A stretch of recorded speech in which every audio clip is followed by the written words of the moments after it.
People who are credited with the creation of the internet were Robert E. Kahn and Lawrence G. Roberts. They wanted to explore ways of easier communication. They were also both a part of the DARPA, Defense Advanced Research Projects Agency Internet Project. DARPA funded the research and building of the ARPANET, the first internet prototype. The internet was made in various laboratories in the United States, France, and the United Kingdom. They wanted to make the internet so data could be sent from computer to computer with ease and without much delay. This all happened from the 1950s on, but ideas and theories were used from long before the 1950s. The first description of anything close to an internet was by Joseph Carl Robnet, or J.C.R. Licklinder of MIT in 1962. He was an American psychologist and computer scientist who is looked at as one of the most important people in the computer science and computing history. He is most remembered for being one of the first to suggest a system of interconnected devices which would become known as the Internet. The Internet is a worldwide system of connected computer networks and servers. It holds far past 1,200 zettabytes, which is 1.3 trillion gigabytes of data. To put that in perspective, an average household computer only holds 500 gigabytes of data. That's 2.6 million computers, or 339 miles of iPads that have no more storage room on them, stacked on top of each other. The internet would not work without the Transmission Control Protocol / Internet Protocol Suite, or TCP/IP. The IP provides the connectivity and specifies how the data should be put in packets and transmitted, while on the other end the TCP ensures that the packets will be delivered and that they are delivered in the exact order which they were sent. Robert E. Kahn is the man credited with creating the TCP/IP protocol. Before the known internet, information could take weeks to go across the country. Of course, we had things like radio, but that could only go so far and couldn't really move computerized data, only voice information. Licklinder in the August of 1962 discussed a galactic network concept. He envisioned a worldwide interconnected set of computers on which anyone could access data and programs with ease. It sounds a lot like the modern internet we know today. He proved to his peers at DARPA that his concept would work. Leonard Klenrock at MIT published the first ever paper on the packet switching theory.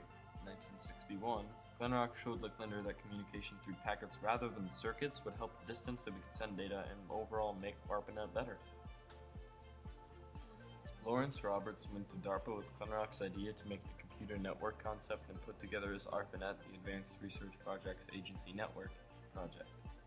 First major step at DARPA was to get the computers to talk to each other, so in 1965, working with a man named Thomas Merrill, Roberts connected a TX2 computer in Massachusetts to the Q32 computer in California with a low-speed dial-up phone line, creating the world's first wide-area computer network ever.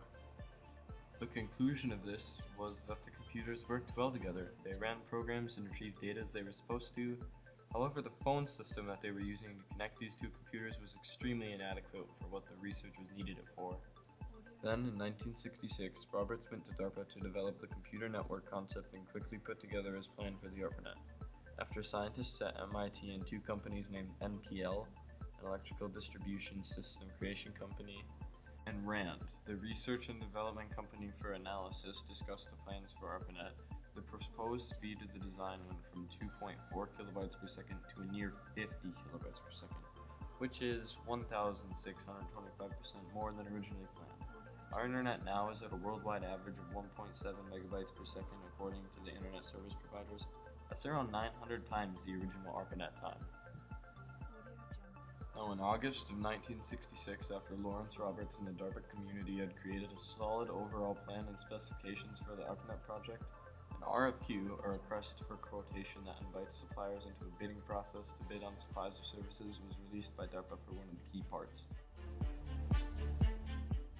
These key parts were the packet switches called Interface Message Processors, or IMPs. The RFQ was won in December of 1968 by a group called BBN, Bolt, Brenrock and Newman Companies, an American technology company. While the BBN team worked on the IMPs, the network topology and economics were designed by Roberts with Howard Frank and his team at the Network Analysis Corporation, or NAC. At the same time as those two, Klenrock's team at UCLA worked on the network measurement system. Because of Klenrock's early theory on packet switching and his focus on analysis, His network measurement center at UCLA was picked to be the first node or connection on ARPANET. This all happened in the September of 1969 when BBN installed the IMP at UCLA and the first host computer was connected. The second ever node to be connected was at the Stanford Research Institute, or SRI. SRI supported the Network Information Center, including functions such as maintaining host names to address mapping. After a month of SRI being connected to ARPANET, the first host-to-host message was sent. 2 more nodes were added at UC Santa Barbara and the University of Utah. These last 2 nodes put in visualization projects with people working to have 3D presentations over the net. So by the end of 1969, 4 host computers were connected to the initial ARPANET, and the Internet was born.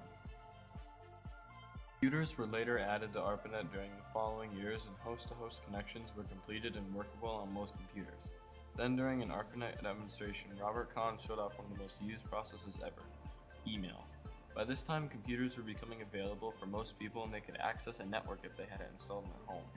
The short-term impact was really data and messages being sent from university to university. Of course, after later exploring more daily uses when computers became more user-friendly and even available to the common person, this then led to servers like Google being formed, and the internet as we know today was coming into place. Later in 1999, Dr. Roberts was tasked with recreating the IP router to control flows, not just random packets. These are the routers we use in our homes today.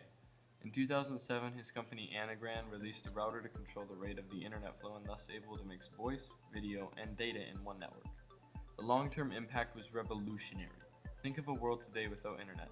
Think of the things like smartphones we have today, they might have never been made.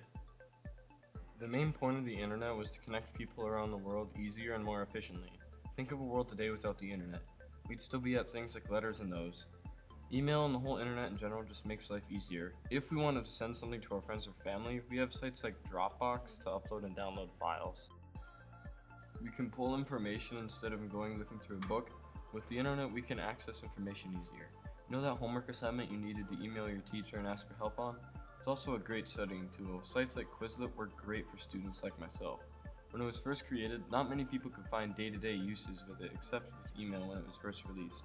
Eventually, servers started to be built and all the things we use it for today were added to it, but at its origin, not many uses were there. The internet helped with communication across the country and eventually the world.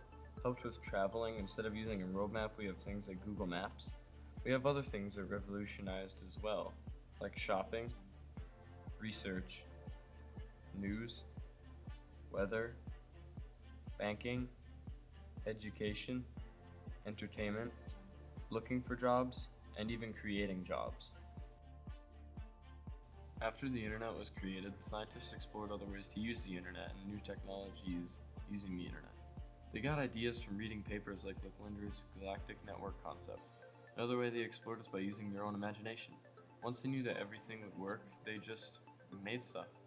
One person, a part of the DARPA Internet Project, said, "I would like to be able to send letters instantly to my brother across the sea. We send letters, but I don't want to know what he's doing at every moment." This may have led to technology like email being made. These technologies includes Google's own Project Loon. Project Loon is a network of balloons traveling on the edge of space designed to connect people in rural and remote areas, help fill coverage gaps, and bring people back online after disasters. The balloons float in the stratosphere. By connecting phone companies with the technology in the balloons, they can deliver 4G LTE speeds, which are around 20 times faster than the original internet speed coming from a router. Then the signal is passed through the balloon and back down to internet elsewhere. I don't know about you, but I would love a balloon that delivers internet.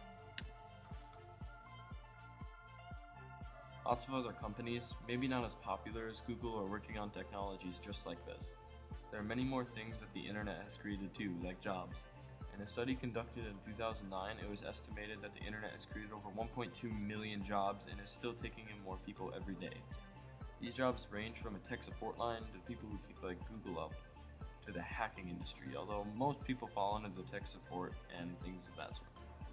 Google alone had 54,000 people employed as of 2011. I can't imagine where the numbers are now because of all the new things Google has added. To sum this all up, the internet helped scientists to explore new things, helped 1.2 million people obtain jobs, and made life easier to the people who have access to it.